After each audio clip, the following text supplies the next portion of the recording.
In the last session, I had you create a list of all the things you enjoy and love that makes you happy. We often tend to take care of other people and our responsibilities while forgetting that we have to make room to love on ourselves as well. And we do this by doing the things that we love. Making time to incorporate the things we enjoy in our life is a form of self-love. Practicing self-love involves recognizing your worth, embracing your strengths and weaknesses, setting boundaries, and prioritizing self-care and self-compassion.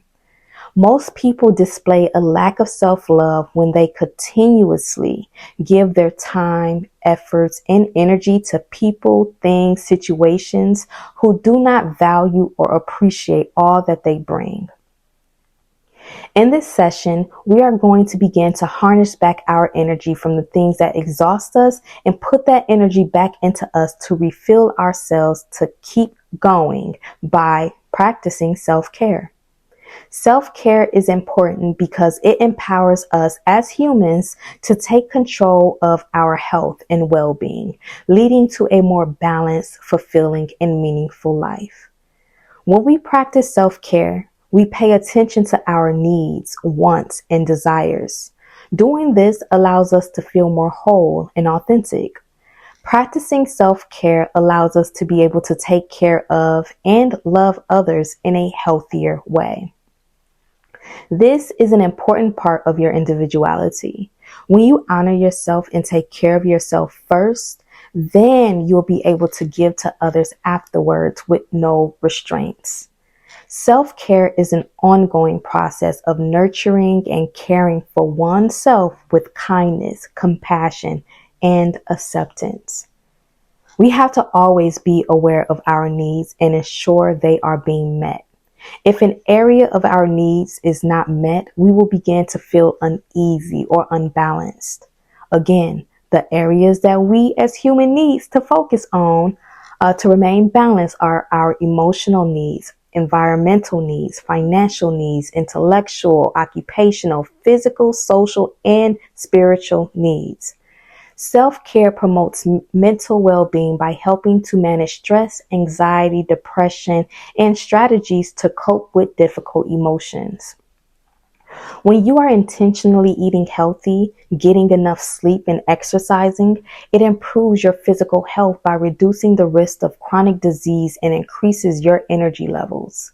Self-care enhances relationships, prevents burnouts, improves productivity, and overall create long-term health and happiness. That's why making time for self-care is an essential role for humans here on Earth. When you are dealing with life, it seems as if you don't have any time for yourself to tend to your needs. I get it. That's why I had you take a look at the things you were giving your time to that were not benefiting you. We have to be honest with ourselves. In the digital age, it's so easy for us to get caught up in social media, which is where we spend most of our time. We have to handle our time as if it's currency.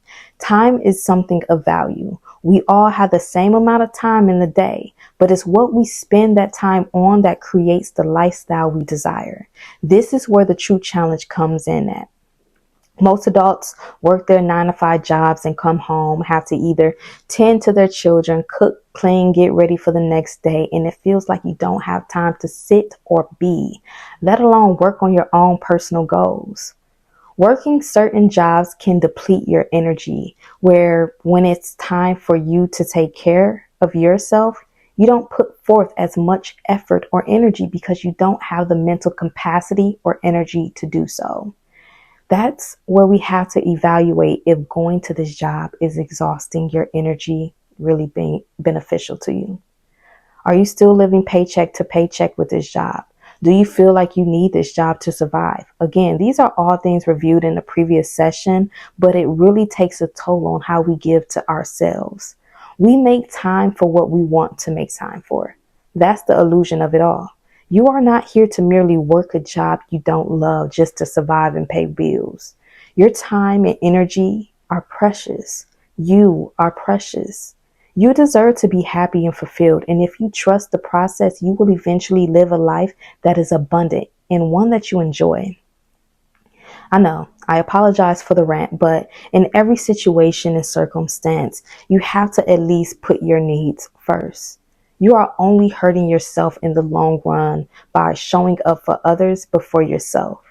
Self-love means valuing yourself as a human being, accepting yourself without conditions, and having a high regard for your own well-being by nurturing it physically, mentally, and spiritually. It's about respecting yourself and knowing you're worthy of having everything your heart desires. Self-love is a lifelong state of being. It's an authentic and honest appreciation for yourself. It is nurturing and kind, and everyone else in your life will win as a result of you loving yourself more. So when we do things we enjoy or care about, we begin to fill our cup so that we are able to fill others.